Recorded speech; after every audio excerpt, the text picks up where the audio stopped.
हाज़रीन महफिल, तमाम मोअज़्ज़िज़ सामीन, आज मैं किसी दूसरे काम से यहाँ पर आया हुआ था।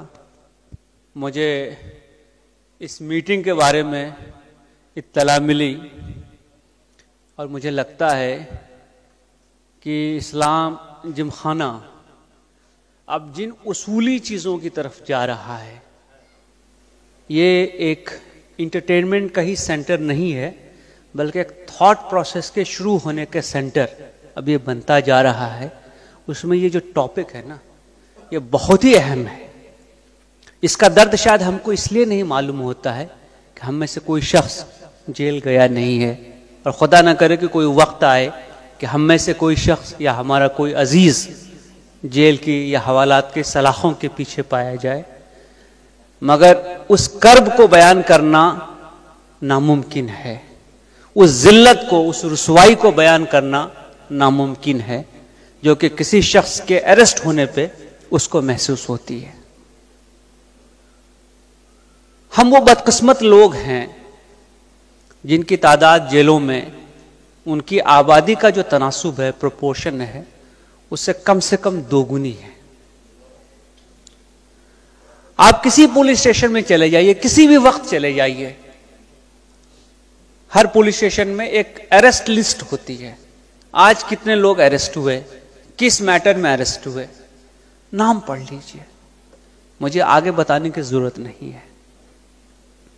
यह एक ऐसा मसला है जिसकी बुनियादें बहुत गहरी हैं और जिसके लिए वाकई हम सबको बैठकर सोचने की जरूरत है कि हमारा मुआशरा कहां जा रहा है, हम कहां जा रहे हैं, हमारे बच्चे कहां जा रहे हैं, उनके अंदर जो कल्चर आ रहा है वो कल्चर कौन सा है, क्या वो कल्चर हमको सही डायरेक्शन में लेकर जा रहा है।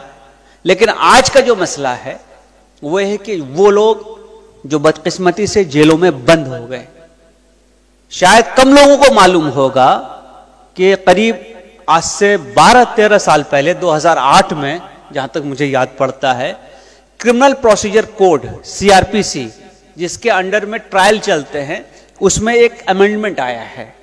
वो अमेंडमेंट ये है कि 7 साल तक की जो पनिशमेंट है किसी भी जुर्म के लिए, 7 साल से कम पनिशमेंट अगर होगी तो वो छोटे ऑफेंसेस होते हैं। अगर उसमें से कोई शख्स जेल में है और उसका 50% वो वक्त वहां गुजार चुका है, तो उसका राइट बनता है to be release on bail. उसकी राइट है, ये उसका हक है। मैं इसके पहले भी कई एनजीओज में जा चुका हूं और इस हवाले से कई गुफ्तगुएं कर चुका हूं।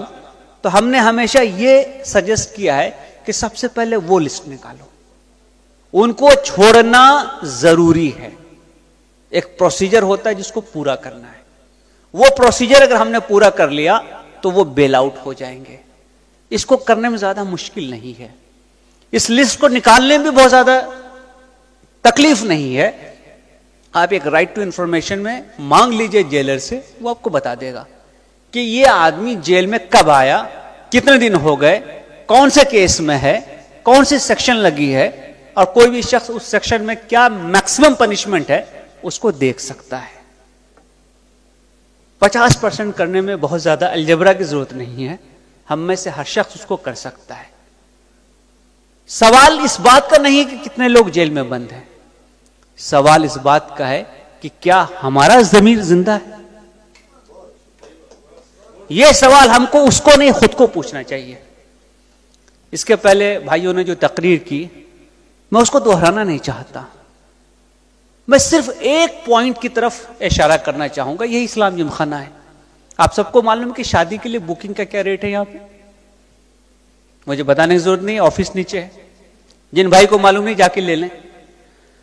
जो सजावट हम करते हैं, जितने लोगों को बुलाते हैं, दावत करते हैं, जो खाने की प्लेट्स होती है, बैठ करके उसका कैलकुलेट कीजिए क्या कॉस्ट है।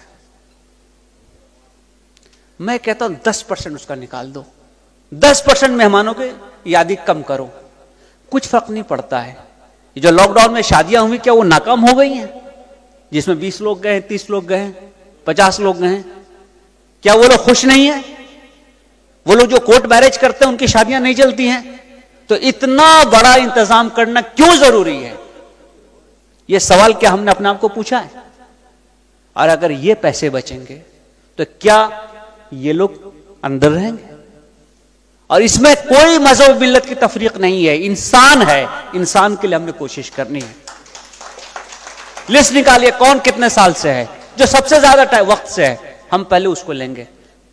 हमारी तरफ से मैसेज जाना चाहिए, हम सबके लिए हैं।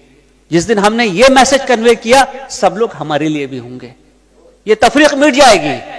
आज जो हम ये छोटे छोटे खानों में बटे हुए हैं, मोहल्लों में बटे हुए हैं, फिरकों में बटे हुए हैं, इसकी बुनियाद वहां है कि जैसे ही आपने अपने आप को डिफाइन करना शुरू किया, किस चीज पे? अचीवमेंट पे नहीं, एस्क्रिप्शन पे, जो चीज आपको अपने विरसे में मिली हुई है।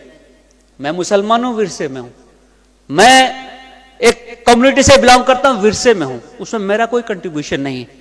मैं अगर एक अच्छा इंसान बनता हूं तो उसके लिए मुझे अपनी कोशिश करनी होती है, वो मेरी आइडेंटिटी होगी, वो आइडेंटिटी मैं साबित करूं ना। मुझे मालूम है कि यहां से हर साल शौकिया उम्रे में कितने लोग जाते हैं। शौकिया उम्रा रजब से शुरू होगा, शाबान, रमजान, ईद वहां पढ़ के वापस यहां ईद पढ़ना। भाई अल्लाह के दीन में सिर्फ एक हज है, जस्ट वन हज। उसके अलावा आप 1 करोड़ बार कर लीजिए, वो नफल है। जब कभी सवाल होगा ना तो ये पूछा जाएगा कि तुम्हारा पड़ोसी वो भूखा मर रहा था, वो जेल में सड़ रहा था, और तुम कहां थे? हिल्टन में, हरम के सामने, ओबराय में, मदीना में। क्या ये हमारा फरीजा है? हमको सोचना चाहिए। देखिए हमारे मजहब में जिस चीज की सबसे ज्यादा जरूरत है ना, आप देख लीजिए, फर्ज बहुत आसान रखा गया है। 2 रकअत फज्र की, 4 जोहर, 4 असर, 3 मगरिब, 4 ईशा, फर्ज यही है। बहुत छोटी छोटी चीजों को फर्ज रखा गया है क्योंकि वो सबसे हो सकता है। उसके आगे जिस चीज के बारे में अल्लाह ने कुरान में सबसे ज्यादा जिक्र किया है वो इन्फाक है, अपना माल अल्लाह के राह में खर्च करना। कितनी सूरतें उस पे हैं इन्फाक पे, हत्ता कि यह कहा गया कि जिसने अल्लाह के राह में अपना माल खर्च किया उसने अल्लाह को कर्ज दिया। कुरान निकाल के पढ़ लीजिए। यह नहीं कहा गया जिसने 50वीं बार उम्रा किया वो उसने अल्लाह के राह में खर्च किया है, यह नहीं कहा गया।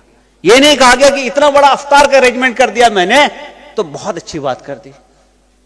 ये कहा गया कहीं पे? ये आदमी जिसको खाना नहीं मिल रहा है, ये आदमी जो अपने दोस्तों से, रिश्तेदारों से, मां बाप से दूर है। और मुझे बताने की जरूरत नहीं है कि जेल के अंदर का माहौल जाकर देखिए, जहां 10 आदमी होने चाहिए 25 हैं, ओवर क्राउडेड हैं। तो क्या हमारा इंसान के तौर पर यह फर्ज नहीं बनता है कि हम इस चीज को प्रायोरिटी दें, इसके लिए कोशिश करें, इसके लिए आवाज उठाएं? और मैं आपको बताना चाहूंगा कि जिस दिन ये आप आवाज उठाएंगे उस दिन बहुत सारे लोग इस कारवां में शामिल हो जाएंगे। अभी यहां पे मैं देख रहा था कि कौन कौन से ट्रस्ट या कौन कौन से एसोसिएशन जुड़ी हुई हैं। आप किसी और काम के लिए इन लोगों को साथ लाके देख लीजिए, ये जो लिखा हुआ है ना यहां पे, नहीं आएंगे। ये सिर्फ इसी काम के लिए आ सकते हैं क्योंकि यहां इंसान ज़ेरे बहस है, ये इंसान का मसला है, ये हम सब का मसला है। इसीलिए हमें कोशिश करनी चाहिए कि हम इन चीजों को मजबूत करें, यहां कंट्रीब्यूट करें, यहां हेल्प करें। याद रखिए कि कुरान में बार बार गर्दनें छुड़ाने के लिए कहा गया है। आपसे कोई गलती हो जाए, क्या कहा जाता है? गर्दनें छुड़ाओ, आजाद करो, गुलाम आजाद करो। आज के दौर में गुलाम कौन है? ये जेल के अंदर, ये आज के दौर का गुलाम है। ये अपनी मदद खुद नहीं कर सकता है, ये अपनी गर्दन नहीं छोड़ा सकता है।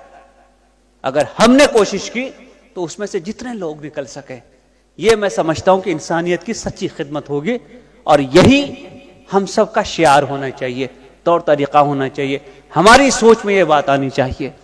हम में से जिन लोगों ने केसेस फेस किए हैं उनको मालूम है कि एक केस लड़ने में कोर्ट में क्या हालत होती है। डिस्ट्रिक्ट कोर्ट हो, हाई कोर्ट हो, सुप्रीम कोर्ट हो, एक वकील के अपीयरेंस की कॉस्ट कितनी है? आप ये सोचिए कि उसके मुकाबले में इसको छोड़ना कितना आसान है। और ये जो पिट्टी क्राइम्स है ना, इस पिट्टी क्राइम में आदमी इसलिए मौजूद वहां पे है क्योंकि वो डॉक्यूमेंट प्रोड्यूस नहीं कर सकता है। बेल का जो 10,000 रुपये 15,000 रुपये भरना है वो नहीं भर सकता है, श्योरिटी नहीं उसके लिए, उसके पास कोई जानकार आदमी नहीं है। हो सकता है यूपी का आदमी हो सकता है बिहार का आदमी हो, उड़ीसा का आदमी हो, यहां कोई उसको जानता नहीं है, उसकी श्योरिटी कौन देगा? इसलिए यह वक्त आ चुका है कि हम जरा अपने आप पे जो इतना तवज्जो देते हैं ना, वहां से नजर हटा के आसपास नजर डालें। याद रखिए, आपके घर के चारों तरफ अगर गंदगी है ना, कचरे का अंबार लगा हुआ है, तो आपका घर खूबसूरत नहीं होगा। समाज में अगर यह सूरत है तो समाज खूबसूरत नहीं होगा। समाज को बेहतर बनाना है, अपने माहौल को बेहतर बनाना है, तो हम कोशिश करें कि ये लोग जो कि इस राह में आगे बढ़े, ये बहुत बड़ा ईसार का तकाजा करता है, मदद का तकाजा करता है। जो हो सके हम कोशिश करें कि मदद करें और अपने ताई कम से कम कुछ लोगों की तो गर्दनें आजाद करें। खुदा जाने कल क़यामत में यही हमारे निजात का जरिया हो। शुक्रिया। शादी ब्याह और दीगर तकारीब के लिए शहर के मरकजी मकाम बंजारा हिल्स रोड नंबर 1 पर वाक़ function hall Khwaja mansion convention centre अपनी तकरीब को तमाम सहूलतों से लैस शादी खाने में अंजाम दें और यादगार बनाएं। ख्वाजा मेंशन कन्वेंशन सेंटर शहर के बावकार खानदानों की शादियों के लिए मुंतखब किया गया function hall Khwaja mansion convention centre. AC की सहूलत, कुशादा डाइनिंग हॉल, मेहमानों के लिए खुली और आरामदा जगह, वसी और अरीज जगह, पार्किंग की बेहतरीन सहूलत, लेडीज के लिए अलहदा खुसूसी नज़्म पकवान की सहूलत। सिर्फ शादी खाना बुक करें और हमें खिदमत का मौका दें। Khwaja mansion convention centre. Booking के लिए मोबाइल नंबर्स पर राबिता किया जा सकता है।